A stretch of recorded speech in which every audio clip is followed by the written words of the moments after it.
Hello, I'm here to talk to you about plagiarism and referencing for your extended projects qualification. Um, to the next slide. So my name's Debbie Chalice. I work as the Education and Outreach Officer at London School of Economics and Political Sciences Library. I'm not a librarian. I basically work in museums, running public events and learning activities.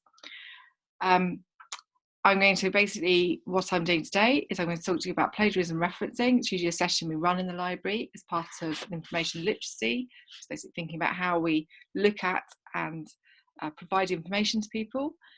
It's based on sessions that we deliver to our undergraduate students. So these are going on right now. Also MA students who are writing up their theses and research generally. So what I'm going to do is I'm going to recap on how we make sources, how we make notes, how we look at sources.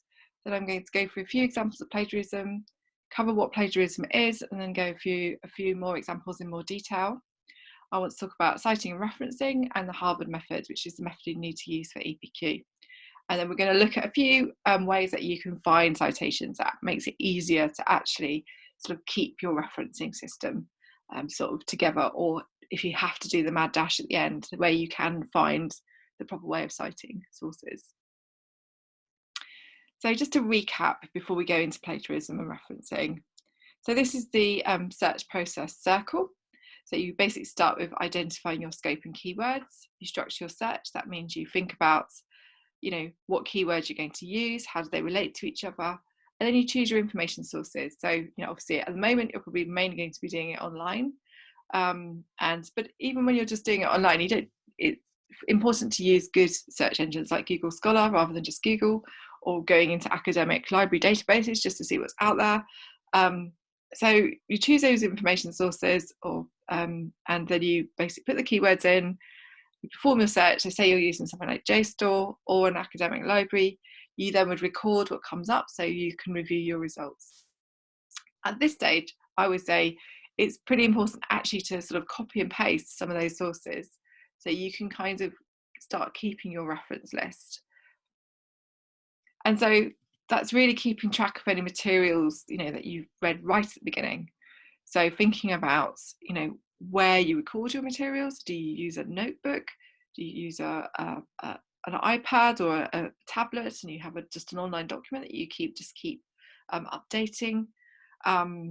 So you've probably been doing this already. So it's just thinking about where you can record all your notes, that you can find them and mark them up and use them. It can be paper, it can be online.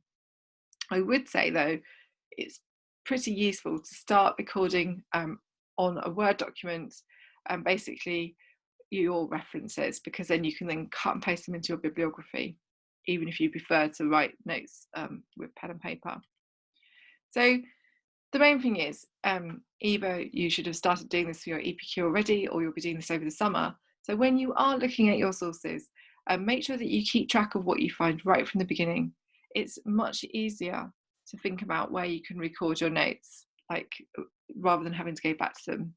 So don't just copy the notes. Make sure, unless you just want to do quotations, make sure you're writing it in your own words, and bullet point or various other ways of note taking. I'm not going to cover all that here, but when you do make the notes, make sure that you use the quotation marks if you are exactly copying. This is a big mistake that a lot of students do.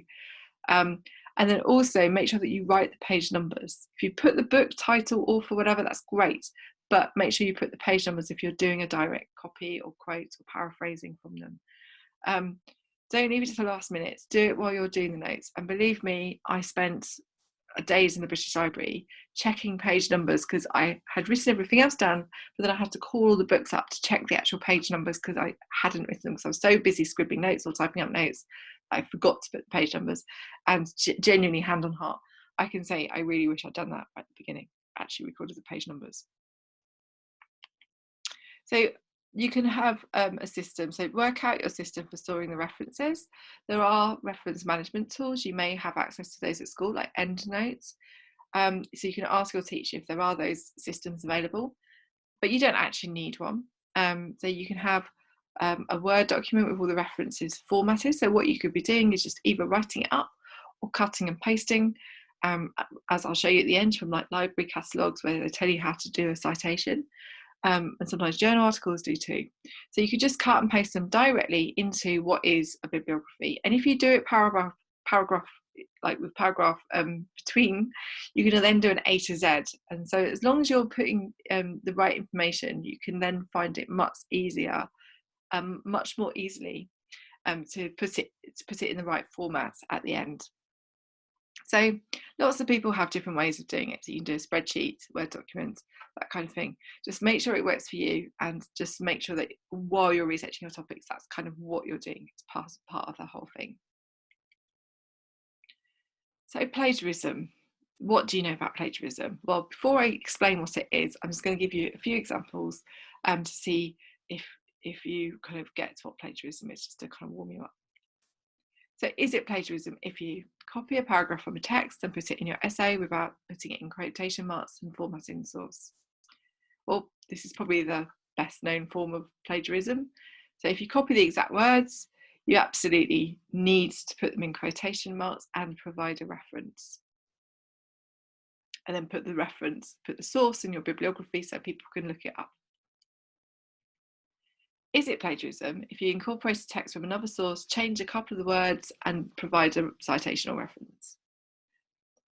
Yes, it is plagiarism actually. So if you want to quote directly from the source, you need to write about it. You need to either put it in quotation marks, or if you don't want to quote from it, you need to write it in your own words, properly paraphrasing it.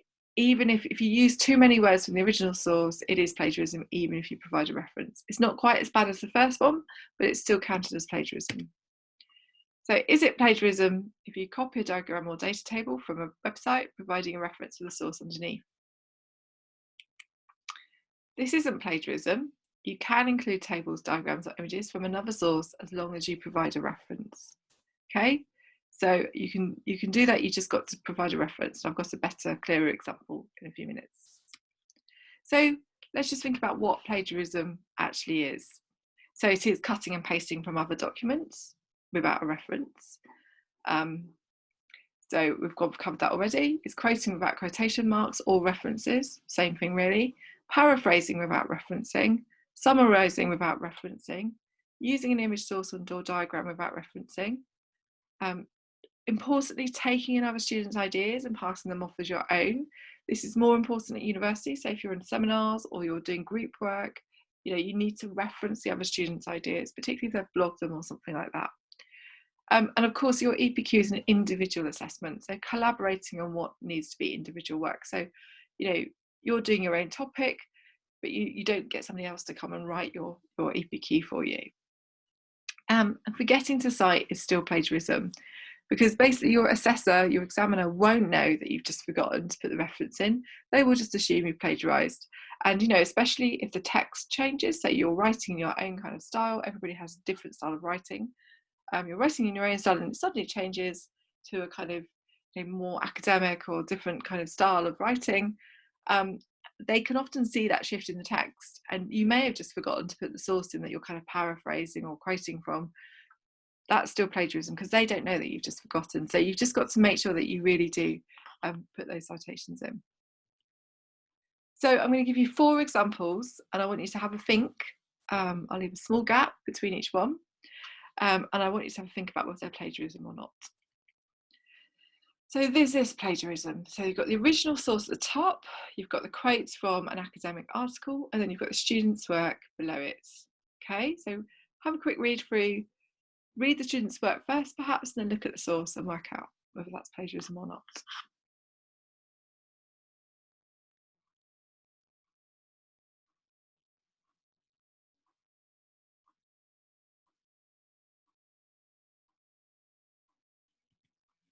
Yes, this is plagiarism.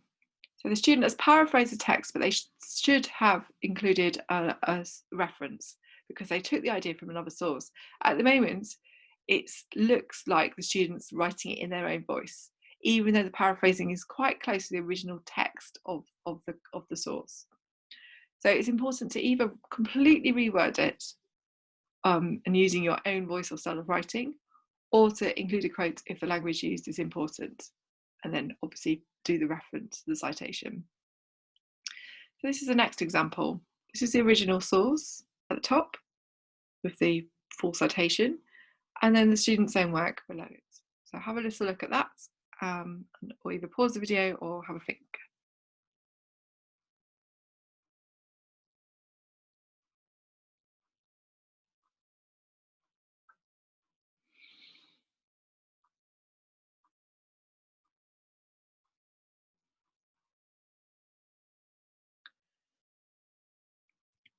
This is not plagiarism, okay? This is what is called secondary referencing. It happens when you read a quote or an idea by one author in another person's work.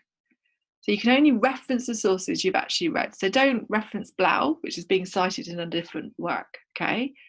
You have to reference the work in which you read it. Okay, so it's fine to do secondary referencing. You should go and read the original in an ideal world, but sometimes the time or circumstances, for example, at the moment with lockdown, you may only be able to find a secondary reference online, and you may not be able to go and check it in a library in the time given to you. So it's fine, it's not plagiarism. They have quoted the work in which they've read it. It's called secondary referencing, and they've put that quote, they've put that source in the bibliography. So here is another example. There's two students quoting from the same work or referencing the same work in different ways. And have they both plagiarized, or what? What do you think?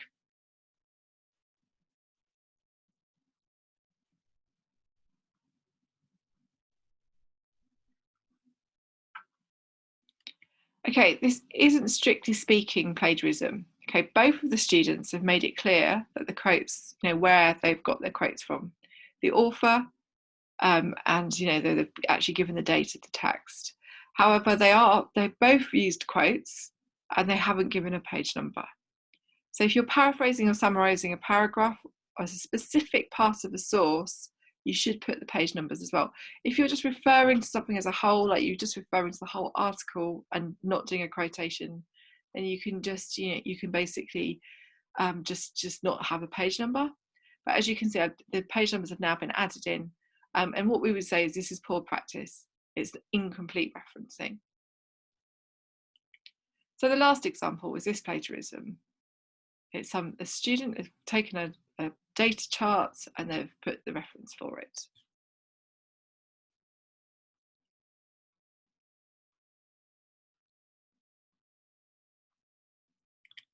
This is not plagiarism. So you can use all kinds of things, like I said a few minutes ago. You can use tables, diagrams, images, as long as you say where you've got them from, okay? So it's not plagiarism. You can use that kind of information as long as you put the reference. And again, they've put the figure, they've used the Harvard method, put it in brackets, and then the reference list or the bibliography is how they've put the source in there. So the important thing about citing is that basically it's important to show that you have a wide range of good quality, credible sources, and you're using these to inform and back up your own ideas. So the whole point of a EPQ isn't just that you're researching, understanding, and arguing on a topic, but you're also doing it basically at an appropriate academic level. And that means that you're citing, you know how to make an academic argument, you know how to provide evidence for it. You're not just writing an opinion column. This is your opinion, but you're doing it in a more academic way. So you're providing the evidence, and you're basically part of this kind of community of work. You're adding to and responding to a community of experts and authors within your field.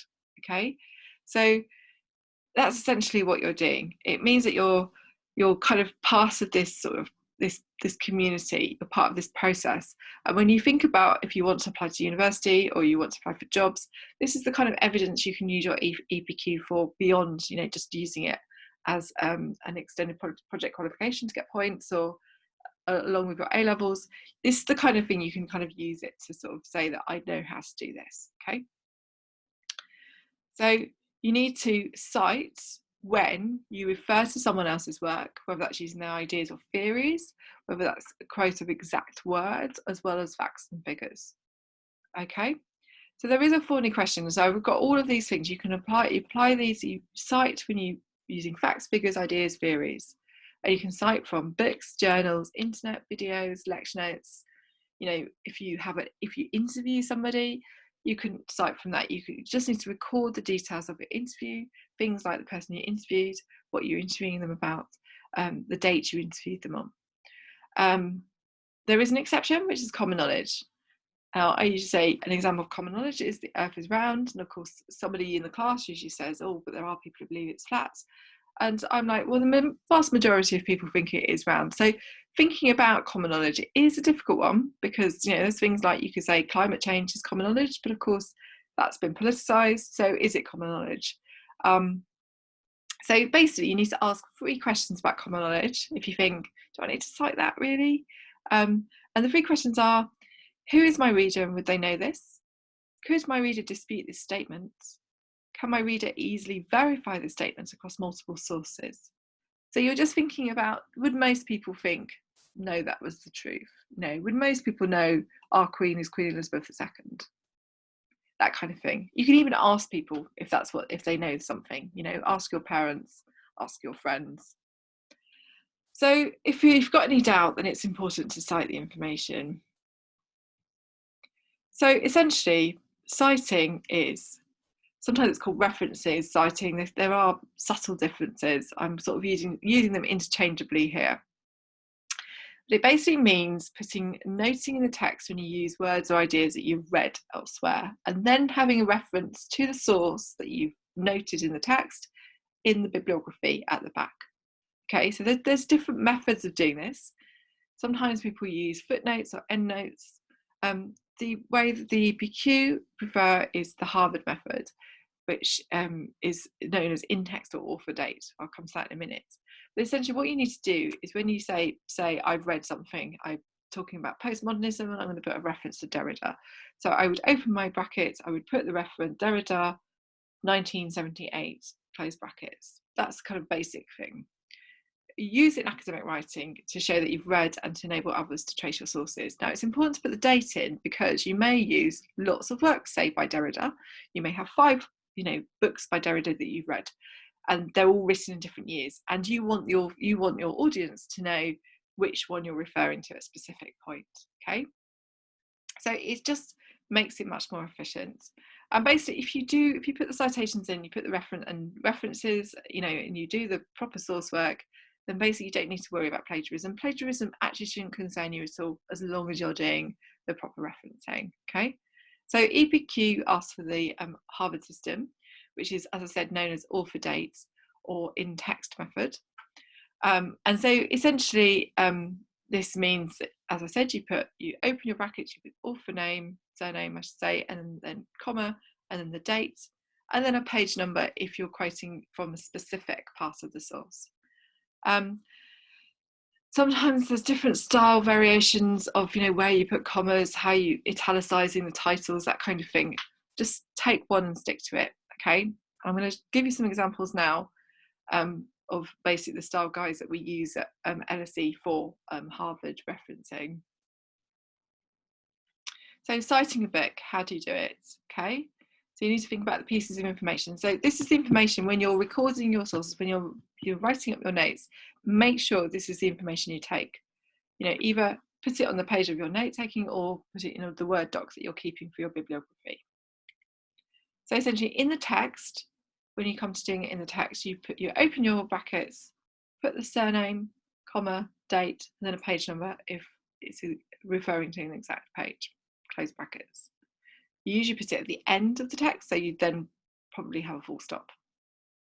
In your bibliography, so that your assessor, audience, reader, whoever, can then find the source and find out who's Smith, he's saying something very interesting. They can look at the back and they see it's A to Z and they see your source clearly. So in the source, in the bibliography, you put your source and it is surname, it's first name, or initial, just choose one, whichever you want to do, and just stick to it. open brackets, dates, close brackets, comma or full stop, title in italics of the book, okay? And then you put a comma or full stop, and then you put the place of publication, so London in this case, and then you put the publishing house, Policy Press, okay?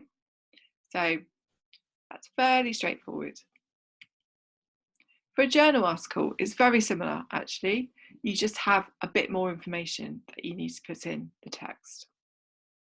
So in the text, you just have, it's the same information actually, it's just the surname, the date, the page number if that's what you need. Okay, in your bibliography, this is where you need a bit more information. So you have, again, the surname, first name or initial, the date in brackets, and then a comma, and then you have the title of the article. You can either put that in quotes or you can just leave it just in normal text. And then you either have comma or full stop, and then you put the journal in which you've got it from in italics, okay?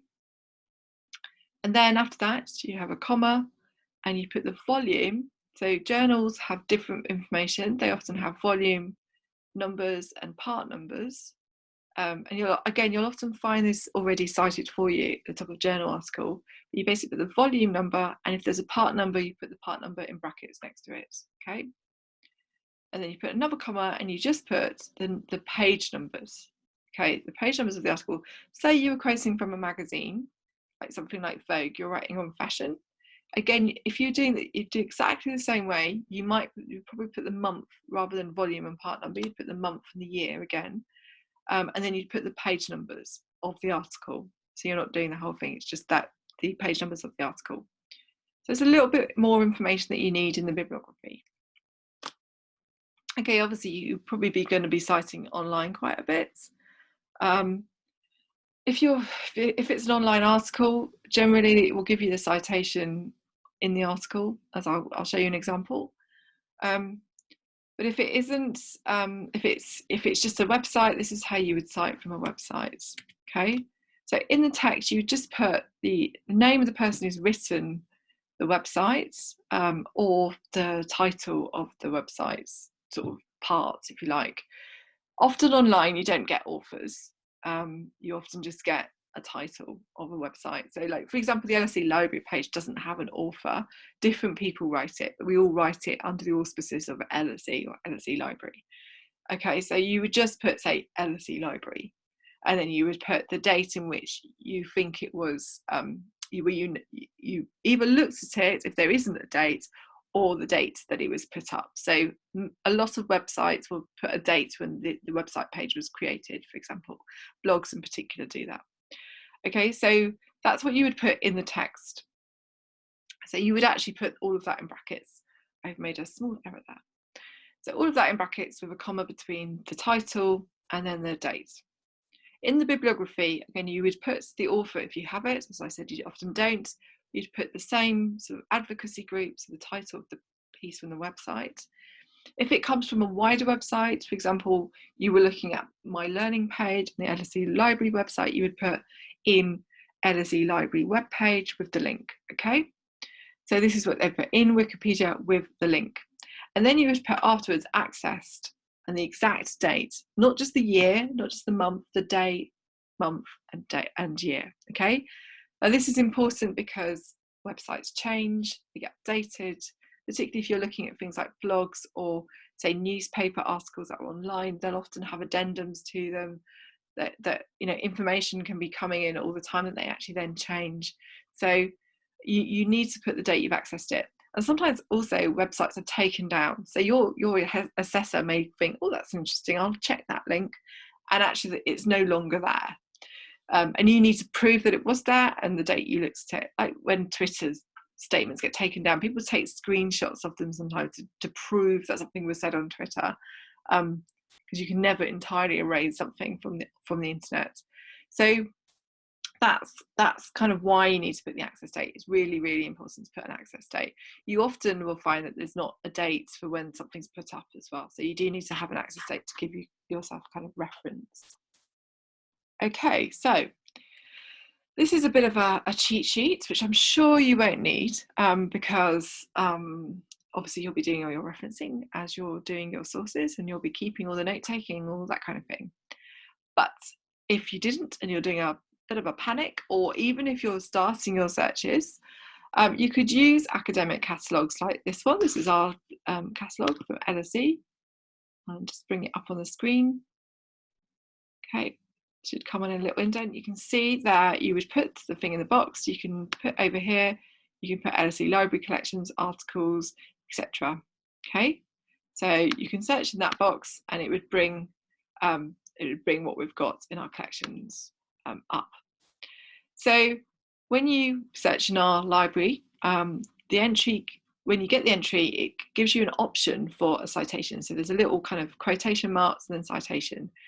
Lots of different libraries have this. They have it sometimes in different forms. If you click on that and then you click on Harvard, you will have your citation ready to copy and paste into your Word doc that you're keeping all your references on, or your bibliography if you've forgotten to take all of that information in the first place. So I'm just going to, so this is a screenshot that I did of something that I searched for. And you can see I've clicked on the citation, the little kind of quote mark, and I then clicked on Harvard.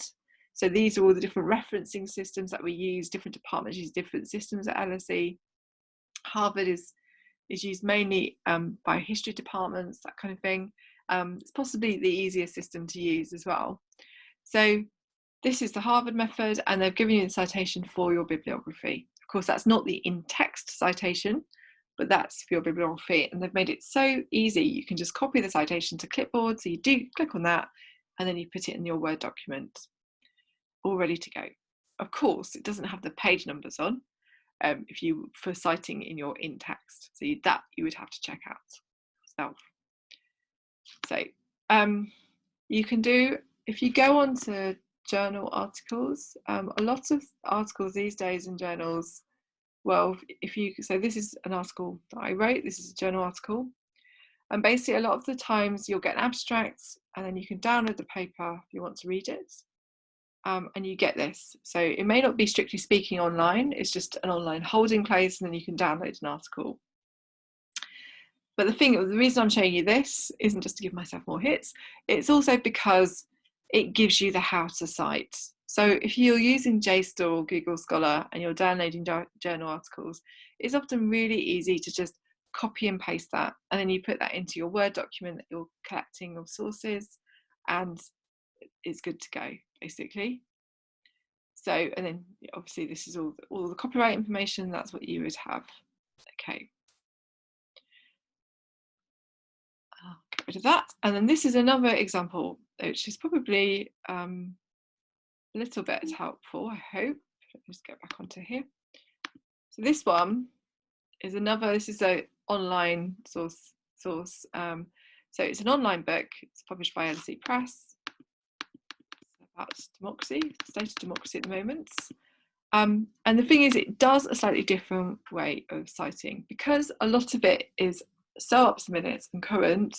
They've actually cited in the text rather than, it takes you to another server and then it takes you to the actual post. Now, obviously you're not doing this, you have to cite in the traditional way, the Harvard methods. But if you are reading a book like this online, I know there are more and more of these kind of things, you just need to make sure that when if you're following these links, that you actually take the referencing down, because it's very easy to just follow the links, read the things, and forgotten what you've actually looked at. So although these are really useful at your stage for your EPQ, you need to be making sure that you're actually writing down the information. So for this website, you are saying, this is the author who's reviewed the book, this is the title of the review, this is the website it comes from, so LSE Review of Books, for example, and this is the date you get the date it was published. For example, so if you're going on here, you can see there's a date there, May the 28th, 2020, and then you put the dates of when you've actually accessed it and read it.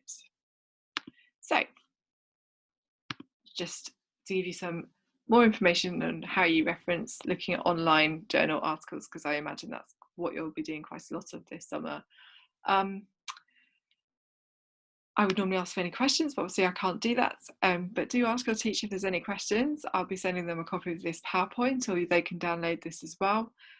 There are some other, there's some other places that have information. So the University of Manchester, if you Google University of Manchester Library, EPQ, there's quite a lot of guides on there that go through all kinds of aspects of EPQ, but they do go through referencing and citations as well. And yeah, good luck basically with your research. Make the most out of researching a topic that you want to do, and just make sure that you keep those sources as you're going through, because it will save you a lot of time at the end. Thank you.